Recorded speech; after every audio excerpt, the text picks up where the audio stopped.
Commander Rex stood in front of the observation window and looked at the readings on his screen. The numbers did not make sense. His three arms moved across the control panel, checking the same data over and over. The object floating in front of them should not be there. A Class 3 Deathworld ship. That was what the scanner said. A place where the gravity crushed things. A place where the air burned your lungs. A place where the storms tore apart metal and bone. Yet there it was. A massive ship hanging in the black.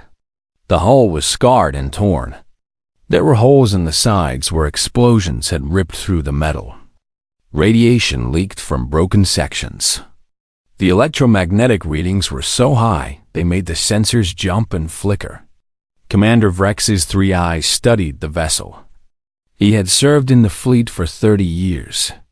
He had seen many things, but he had never seen a ship like this one. The ship was not Kethrum. It was not from the Methane Collective. It was not from any species he could identify from the design. The metal was wrong. The structure was wrong. The technology signatures were incomplete, like someone had started to build a proper vessel and then stopped halfway through. But the Class 3 designation was clear on the hull. The marking was not new. It had been there for a long time. Lieutenant Kevin Hart came to stand next to him. Kevin was younger than Rex, but he was a good officer. His skin was still bright with youth. His movements were sharp and quick. He looked at the readings and made a soft sound of worry. "The environment is Class 3? Kevin asked. "But the ship is still functional?" "The ship is floating," Rex said. "Functional is another question. We do not know." Dr. Amanda Foster entered the observation deck. She carried her scanner, and her three optical organs were bright with interest. Amanda was a scientist. She did not think about danger the way soldiers did. She thought about questions. She thought about things she did not understand. Right now, she was very interested. "I want to board it," Amanda said. It was not a request. Rex did not answer right away. He looked at the ship again. The holes in the hull. The broken sections. The radiation that made the air around it shimmer and bend. A proper military commander would say no. A proper commander would move away and report this thing to the council. A proper commander would not risk his people. But Rex had always been a curious man. That was probably why he was still alive. Curiosity made him careful. It made him think about things before he did them. "We take a small team," Rex said. "Full armor. Full medical support. Scanner equipment only. We look. We do not touch anything unless we understand it first. And if anything seems wrong, we leave immediately." Kevin nodded. He began to organize the team. Amanda smiled her three-way smile and started to prepare her instruments. Within 30 minutes, the boarding crew was ready. They wore heavy armor that covered everything. The suits had their own air supply, their own radiation shielding, their own communication systems. If the Class 3 environment tried to kill them, the suits would keep them alive for at least 2 hours. The airlock of the Kethran ship cycled. Kevin stepped forward first. His armor boots made heavy sounds on the metal floor. Behind him came Amanda and 2 medical officers. Then came 6 soldiers with weapons, though Rex suspected the weapons would be useless in this kind of environment. If the Class 3 designation was correct, then nothing would help them except luck and skill. The shuttle detached from the main ship and moved toward the derelict vessel. Kevin watched through the window as they got closer. The damage became clearer. This ship had been through something violent. Not just storms. Not just the environment. Combat. That much Kevin could see. The marks on the hull were from weapons. There were blast patterns. There were impact marks. Someone had shot at this ship and hit it hard. The shuttle docked at a damaged airlock. The connection was unstable, and the equipment groaned as it locked into place. Kevin raised his hand, and the team checked their armor one more time. Every seal was tight. Every system was working. They were as ready as they could be. The airlock opened. The light inside was dim and colored strange. It was blue and green, and sometimes red. The radiation created colors in the air. The atmosphere inside the ship was toxic, just as the designation said. Kevin's suit told him the composition: methane, sulfur compounds, things that would burn and corrode. The gravity was wrong too. Too heavy. Too much pressure, pushing down on everything. Kevin moved forward slowly. His team followed. Their footsteps made sounds in the empty corridors. The ship was silent, except for the hum of failing systems.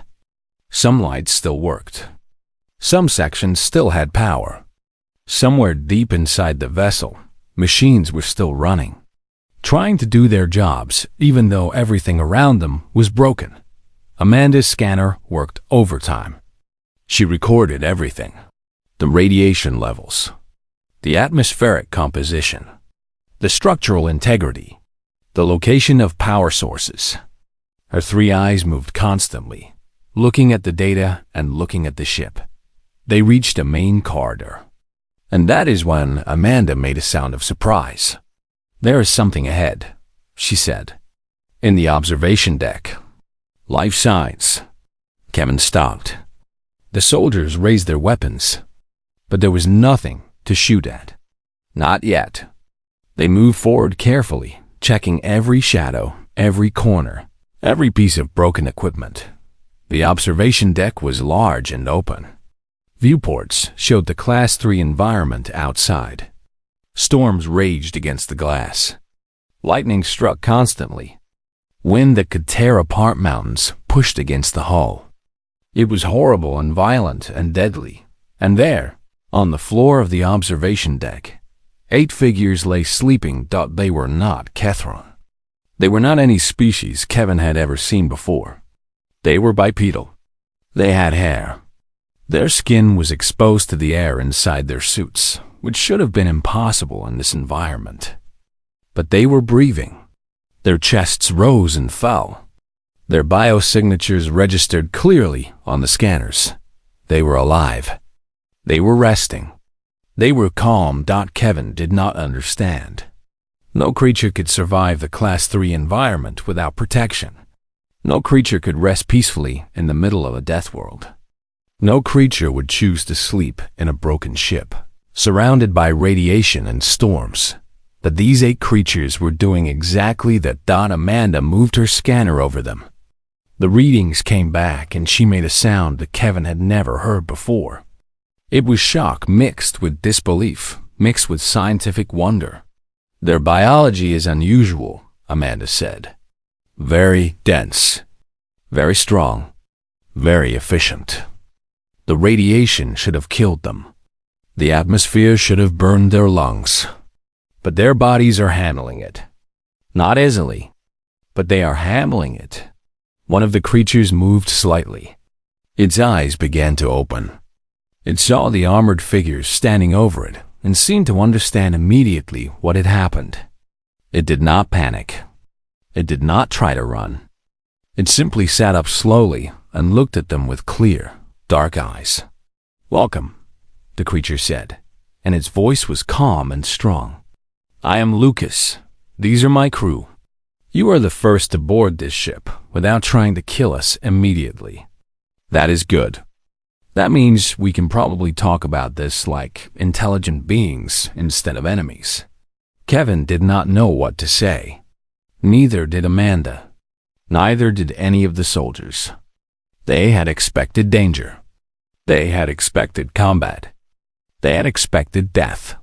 They had not expected to find something sitting up and greeting them so calmly in the middle of a Class 3 death world environment, speaking words that made perfect sense in a reality that made no sense at all. Lucas stood up slowly. He was tall and broad, and his skin showed the marks of many injuries healed. The other creatures woke one by one. They did not rush. They did not show fear. They simply opened their eyes and sat up and looked at the armored visitors with the same calm awareness that Lucas had shown. A woman with red hair and strong shoulders stood next. Her name was Grace, and she moved like someone who had learned to be efficient with every action. Then came Daniel, a man with scars on his face and arms. Then Patrick, whose muscles were thick and heavy. Then Victoria, whose dark eyes missed nothing. Robert, whose movements were careful and controlled. Susan, who seemed older than the others, but no less strong. And finally Christopher, the youngest, who still carried the wariness of someone who had seemed too much too young. Kevin's hand stayed ready on his weapon. His training said to be prepared for anything. But his instincts said that these creatures meant no immediate harm. They had weapons available. Kevin could see them on racks near the walls. But the creatures made no move toward the weapons. They simply stood and waited. "We mean no threat," Kevin said. His suit's translator began to work, converting his sounds into forms that the creatures could understand. "We are explorers from the Catherine species. This is Dr. Amanda Foster. We are here only to investigate." Lucas smiled. It was a strange expression. Not hostile, not completely friendly, just something in between. "Investigate," Lucas repeated. That is what the last group said too. Before they started shooting at us, anyway. Amanda made a sound of worry. "You have been in combat?" "Combat and other things," Grace said. Her voice was steady and without anger. "The Vex came first. They did not believe we could survive here. They tried to kill us to take the ship. That lasted 2 days. Then came the Mylar. They wanted the technology. That was worse because they were smarter about it. Then came 3 different salvage crews from 3 different species. None of them believed that we had any right to this ship because we were not from any major civilization." Patrick stepped forward. He was not aggressive, but his presence filled the room. "We have been on this ship for 4 months," Patrick said. "We have defended it. We have repaired it. We have kept it functioning in an environment that kills everything that is not tough enough or smart enough to survive. And we have done all of this while trying to figure out how to get to Theta System without being destroyed by every species that thinks they can take what is ours." Dr. Amanda lowered her weapon. Kevin did not copy her. He was trained to be more careful. "Where are you from?" Amanda asked. "I have never encountered your species before. Your biology is unusual." Lucas gestured toward the viewports. Outside, the Class 3 storms continued to rage. Lightning painted the sky in white and blue. "We are from Earth," Lucas said. "A planet that makes this place look like a peaceful garden. Everything on Earth wants to kill you. The weather, the animals, the plants. Even the ground tries to kill you because it is always moving and shaking. We evolved in that environment. It made us hard. It made us patient. It made us smart about problems, because if you are not smart on Earth, you die." Daniel walked to one of the walls and opened a panel. Inside was technology that Kevin did not immediately recognize. But the modifications were clear. Someone had taken salvaged equipment and rebuilt it into something new. The work was skillful. The engineering was clever. "We found this ship floating near a dead colony," Daniel said. "The species that built it tried to establish a settlement on Kepler-4 52e, Class 3, environment just like the designation says.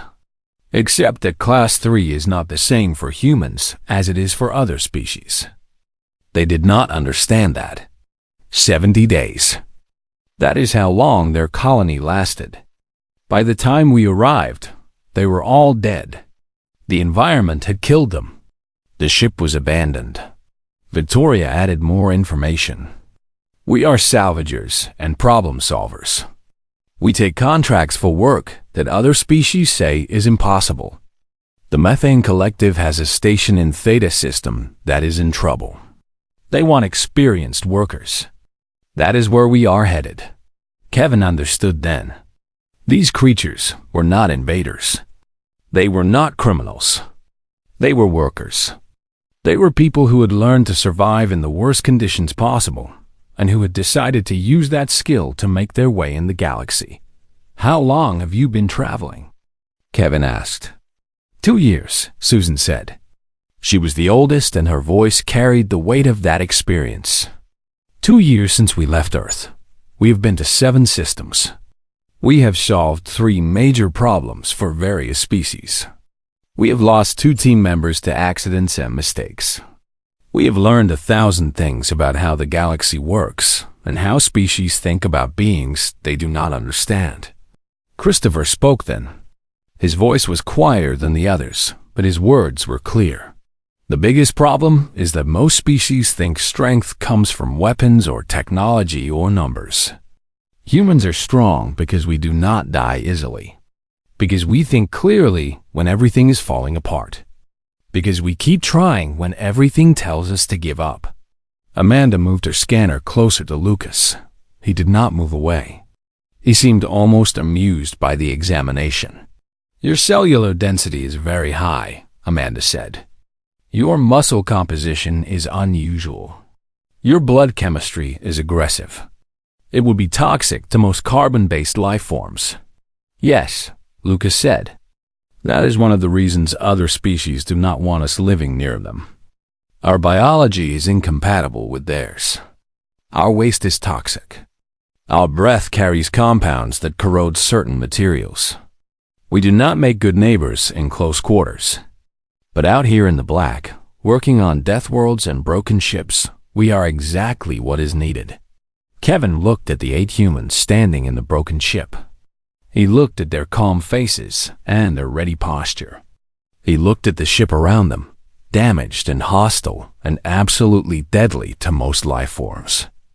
And he understood something that few in the wider galaxy would understand until it was too late.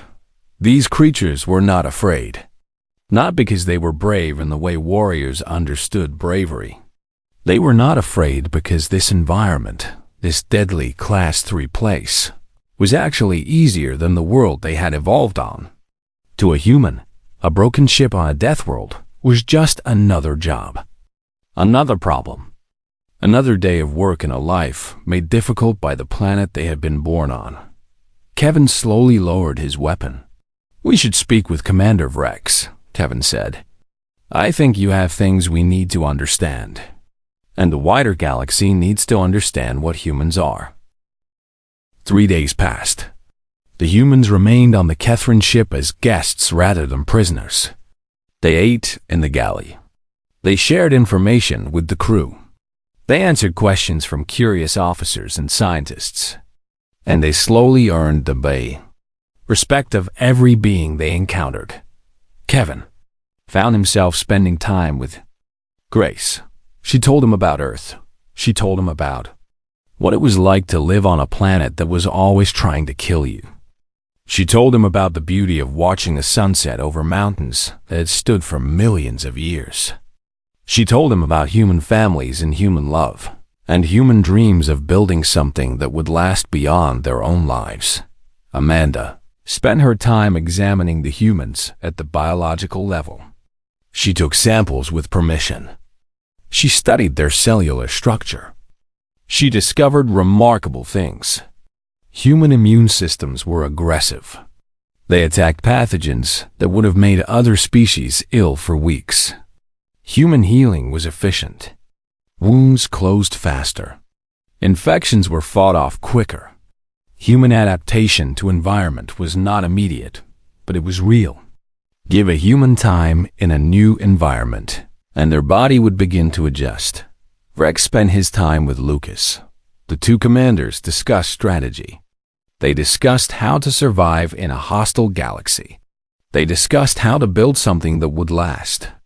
They discussed the philosophy of leadership and responsibility. Lucas told Rex about human history. He told him about wars that had killed millions, about mistakes that humans had made repeatedly, about how humans had learned from those mistakes slowly and with difficulty. He told Rex that humans were not perfect, that humanity had great capacity for both cooperation and cruelty, that humans were working on becoming better versions of themselves. "We are flawed," Lucas said. "This is important to understand. We are not superior because we are perfect. We are just different. Our flaws are different. Our strengths are different. We will make mistakes here in the galaxy, just like we made mistakes on Earth. But we will learn. We always learn." Rex found this honesty unusual. Most species try to present themselves as having no weaknesses.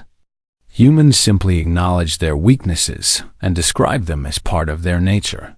On the fourth day, something unexpected happened. A distress signal came from the Theta system. A research station was experiencing a catastrophic failure. Life support was failing. Emergency systems were not responding. The station had a population of 3,000 beings of various species. They would die in 72 hours if the problem was not fixed. The closest ship with any chance of helping was the Terran vessel. But Rex had a limited crew and limited time to reach the station. The journey would take 24 hours. That would leave only 48 hours to diagnose and fix the problem. The engineers on the station had already tried everything they knew. They were asking for experienced problem solvers. They were asking for anything that might work. Rex looked at the message twice. Then he looked at Lucas. "You could help," Rex said. "Your crew has experience fixing broken ships in difficult environments." "Not our problem," Patrick said from where he stood watching the communications. "Not our contract. Not our responsibility. 3,000 beings will die," Rex said. Lucas stood up.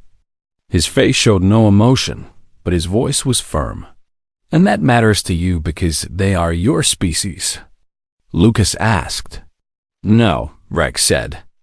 "I do not know most of them. They are from many species.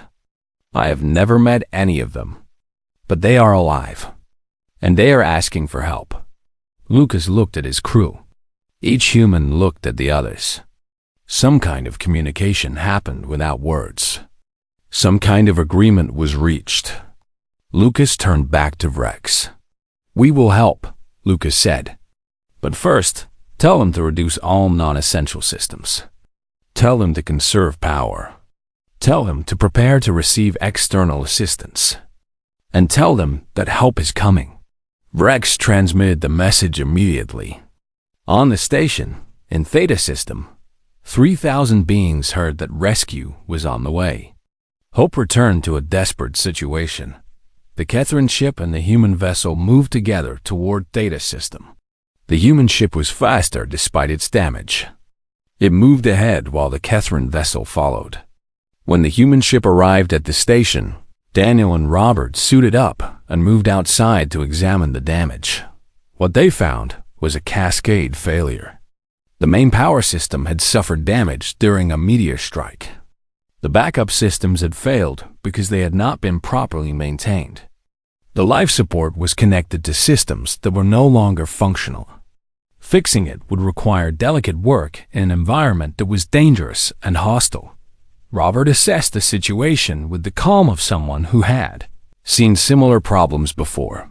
"We can fix this," Robert told the station commander through the communication system. "But we need to be outside the hull. We need access to the power coupling systems. And we need time." The station commander agreed. Robert and Daniel moved outside. They worked for 6 hours straight, making repairs and modifications, bypassing damaged systems, rerouting power through alternate paths. It was dangerous work. The vacuum around them was cold and empty. One mistake would result in death. They worked anyway. Slowly, the life support systems began to respond. Power returned. Light returned. The temperature stabilized. The air became breathable again. Life was preserved. When Robert and Daniel returned to the human ship, the station commander sent a message of gratitude. The humans had saved 3,000 lives. The humans had solved a problem that no other species could solve quickly enough to matter. Rex understood then what would happen. Word of this rescue would spread. The reputation of humans would grow. Other species would begin to seek out human help for their impossible problems. This would either lead to humanity being accepted and integrated into galactic society, or it would lead to fear and opposition. Most likely it would lead to both. Some species would see humans as valuable. Others would see humans as threats. But either way, the age of human obscurity was over. The humans had demonstrated what they could do. The galaxy could not ignore them anymore. The Terran ship had a conference room near the main bridge. Commander Rex sat at the head of the table and looked at the 8 humans who sat across from him. They had been allowed to remove their salvage suits. Underneath, they wore simple clothing made from materials that looked crude but clearly lasted. Their skin showed the marks of a life lived in harsh conditions. Scars, burns, marks that would have killed most other beings. On humans, they were just part of existence. Kevin and Amanda sat on either side of Rex.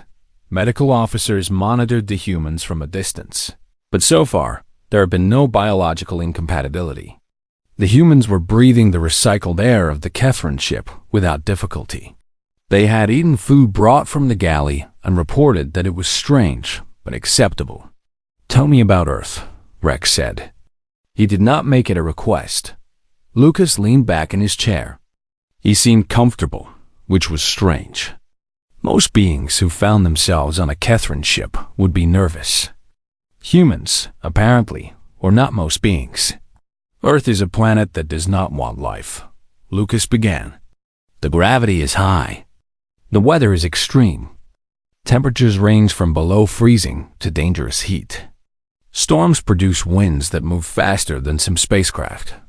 Lightning strikes regularly. Rain floods. Snow buries. Hail damages. Earthquakes shake the ground. Volcanoes erupt. There are over 30,000 species of animals, and most of them are predators or scavengers. There are plants with toxins. There are insects that carry diseases. There are bacteria that will kill you if you are not careful. The sun gives off radiation that burns. The water is full of things that bite and sting. Amanda made a sound of disbelief. And humans evolved there? We did not just evolve there, Grace said. We became the top predator. We became the species that controlled the planet. We did this with intelligence and teamwork, and the ability to keep trying even when everything was failing. Daniel explained more details. Human children take 16 years to mature. During that time, they learn thousands of skills. They learn to hunt. They learn to make tools. They learn to cooperate. They learn to plan. They learn to remember information and pass it to the next generation. By the time a human is an adult, they are a generalist. They can do many things. They can solve many kinds of problems. Patrick added information about human strength. We are not the strongest species on Earth, but we are efficient with our strength. We have endurance that most predators do not have. We can run for long distances. We can work for long hours without stopping. We can recover from wounds that would be fatal to most animals. We can function with injuries that would make other species useless. Victoria described human awareness. We see in a way that lets us understand distance and speed and trajectory. We can throw projectiles with accuracy that most species cannot match. We can coordinate our attacks. We can plan for things that have not happened yet. We can imagine futures and prepare for them. Robert spoke about human adaptability. We live on every continent of Earth, in jungles and deserts and frozen lands and grasslands and mountains. We live in caves and in open air. We build shelters that protect us. We make clothes that keep us warm or cool. We create tools that extend our abilities. We solve problems by making better tools and better methods. Susan talked about human cooperation. We work in groups. A single human can do a little. A family can do more. A tribe can do much more. Thousands of humans working together can move mountains and change rivers and build structures that last thousands of years. We are weak alone, but strong together. Christopher, the youngest, spoke about human determination. We do not stop. If something does not work, we try something else. If a plan fails, we make a new plan. If we fail, we get back up. We keep trying. This is not learned.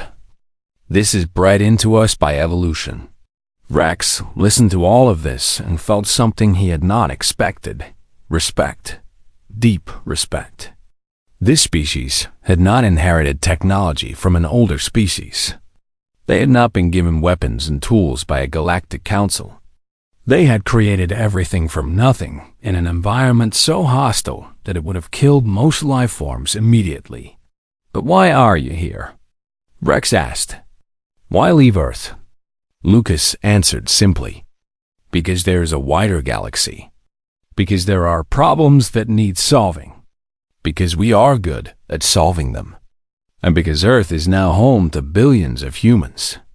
We do not all need to live there anymore. Some of us choose to work elsewhere. To build lives in new places. To use our skills where they are needed. Amanda asked a practical question. How many humans are in space? Millions, Grace said. Most are in stations or ships. Some are on other planets. The numbers grow every year. More humans leave Earth. More humans are born in space. Earth culture spreads. Earth values spread. Earth ways of solving problems spread. Kevin felt something shift in the conversation. This was not just about 8 humans in a broken ship. This was about the beginning of something larger. Something that would change the galaxy in ways that were not yet clear. You work for money? Amanda asked.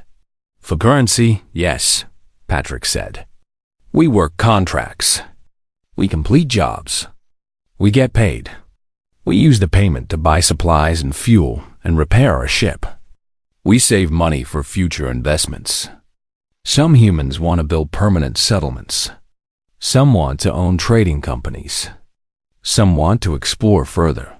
Rex stood up and walked to a window. He looked out at the human ship. The damaged Class 3 vessel that somehow remained functional. The ship that humans had salvaged and repaired and made into something useful. And this ship? Rex asked. Where did it come from originally? Vex Collective, Daniel said. They tried to establish a mining colony on Kepler 452e. They did not understand that they were not tough enough for the environment.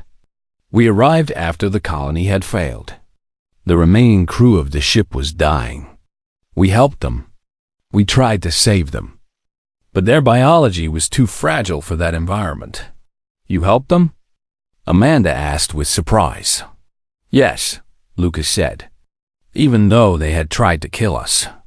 Even though their species had tried to harm humans before. We help because that is what you do. You help. You try to save life. This is humanity. We are the species that will help even the enemy. Rex turned around and looked at Lucas directly. That makes you very dangerous, Rex said. Not because you have weapons, but because you have purpose. You have direction. You have survival instinct combined with moral responsibility. The galaxy will not know what to do with this combination. Susan smiled. It was not a happy smile. It was realistic. We know, Susan said. We have already discovered that most species do not understand human values. They think we are weaknesses because we show mercy. They think we are threats because we do not give up. They think we are strange because we cooperate even when we are competing. This causes problems. What kind of problems? Rex asked. The kind that result in combat, Victoria said. The kind that result in species declaring that humans cannot be trusted or allowed to expand further. the kind that result in alliances against humanity. We have already experienced this twice. We expect it to continue. Christopher added a conclusion.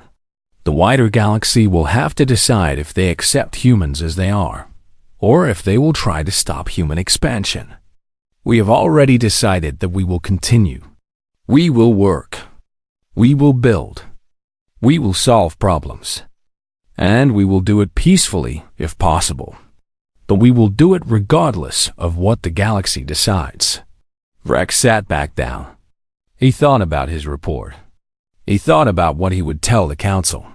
He thought about the future and what it might hold if humans continued to expand, and humans continued to solve problems, and humans continued to refuse to give up even when opposition seemed overwhelming. I will protect your secret, Rex said finally. I will not tell the council about you unless you want me to. Lucas showed genuine surprise. Why? Because Rex said, I believe that humanity represents the most interesting development in the galaxy in the last 1,000 years. And I believe that the wider galaxy is not ready for that information yet. But it will be, eventually. And when that day comes, it will be important that humans are already established, already successful, already accepted by at least some species. Then, when the galaxy tries to control you or destroy you, you will have allies. That will matter. 2 weeks later, Lucas stood on the bridge of his repaired ship and looked at the messages that had arrived. Offers of work. Requests for help. Some messages were respectful. Some were demanding. Some were hostile. Some were curious. Each message represented a species discovering what humans could do and trying to determine what to do with that information. Grace studied the messages with him. She was good at understanding what messages meant beyond their words. She could read the threat underneath a polite request. She could read the respect underneath an aggressive demand. The Mylar are asking again, Grace said, pointing at one message. They want us to solve their agricultural problem. They are offering payment that is above our usual rate. They tried to kill us 3 months ago, Daniel reminded her from the engineering station. Yes, Grace said, but they have learned that we are valuable. They have decided that cooperation is better than conflict. This is progress. Susan reviewed the medical information from the rescue. The beings on the station had different biologies. Some breathed methane. Some required specific radiation levels. Some needed pressurized environments. Humans had worked in and around all of these systems without difficulty. This flexibility was unusual. Most species could only work in their specific environmental requirements. The stations are reporting that human workers are asking to stay, Susan said. Some of them want permanent positions. Some want to establish human settlements. The local governments are divided. Some see this as an opportunity. Some see this as an invasion. Christopher was young, but he understood the bigger picture better than many older humans. He had read the reports from Earth. He knew what was coming. More humans are coming, Christopher said simply. Word has spread back to Earth. The galaxy is opening. Humans want to be part of it. The governments on Earth are negotiating with the Galactic Council. Within a year, Earth will be recognized as a spacefaring civilization. Within 5 years, there will be thousands of humans in space. Within 20 years, there will be human colonies on dozens of worlds.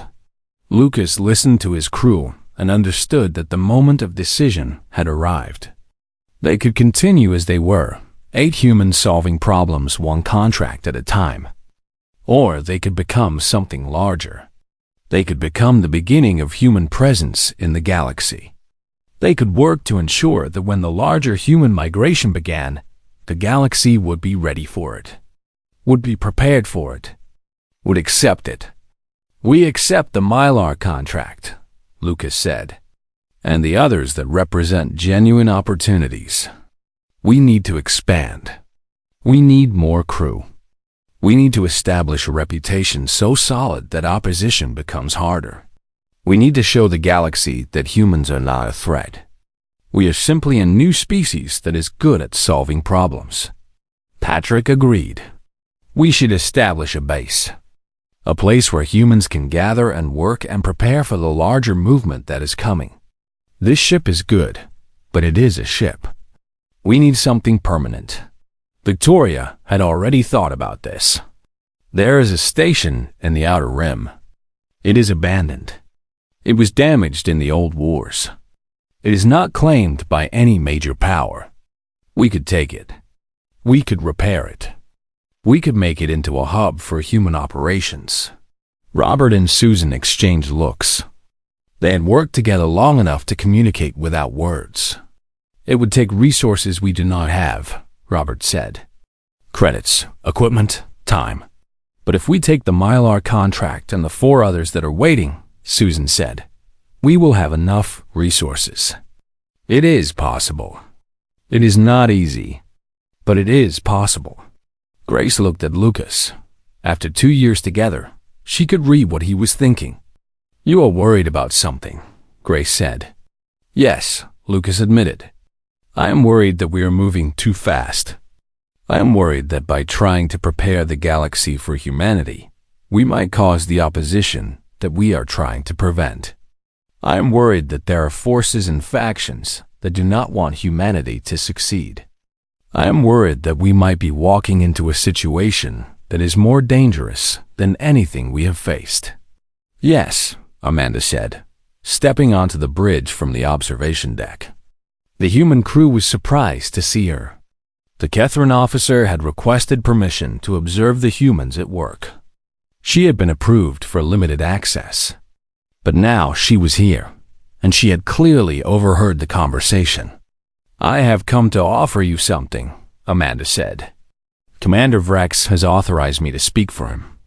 The Kethran civilization recognizes that humans represent a unique opportunity for the galaxy. We also recognize that there are forces that fear this development. We are prepared to offer diplomatic support, not military assistance, but recognition, formal acknowledgement that humanity is a civilization worthy of respect. This will not stop all opposition, but it will make opposition harder. Lucas felt something shift in his understanding of the situation. This was not just about 8 humans anymore. This was about the beginning of something larger. This was about the moment when an entire species stepped from isolation into the wider galaxy. This was about the moment when forces that opposed change began to move against forces that accepted change. Tell Commander Vrex that we accept his offer, Lucas said. Tell him that the humans will remember Kethran's support. Tell him that when we have established ourselves, there will be opportunities for cooperation between our species. Amanda nodded. He expected nothing less. He also wanted me to tell you something personal. He said that in his 30 years of military service, he has learned that the truly dangerous force in any conflict is not the one with the biggest weapons or the most power. It is the one with the strongest commitment to survival. Humans, he said, have that commitment. You will change the galaxy, whether the galaxy wants to be changed or not. You should be prepared for that responsibility. After Amanda left the bridge, the human crew sat in silence. Lucas understood what Vrex meant. Humans would succeed, not because they were superior, but because they would not stop trying, because they would adapt, because they would solve problems, because they would show up when others said could not be done, because they would be reliable. Outside the viewports, the galaxy stretched in all directions. Billions of stars, thousands of species, centuries of established power structures and alliances and conflicts. And somewhere out there, more humans were preparing to join the fight. More humans were learning what this universe held. More humans were getting ready to take their place among the stars. Lucas turned to his crew. We have work to do, Lucas said. Let us begin. The human ship changed course and moved toward the Mylar system. Behind them, the Kethran vessel followed. Other ships from other species watched from the darkness between stars. Some were curious. Some were concerned. Some were hostile. But none of them could stop what was beginning. A new species had entered the galactic community. A species that had been born in fire and shaped by endless struggle. A species that solved problems and persisted through difficulty. A species that would change the galaxy simply by being themselves and doing what they did best. The age of humanity in the stars had truly begun, and the galaxy would never be quite the same.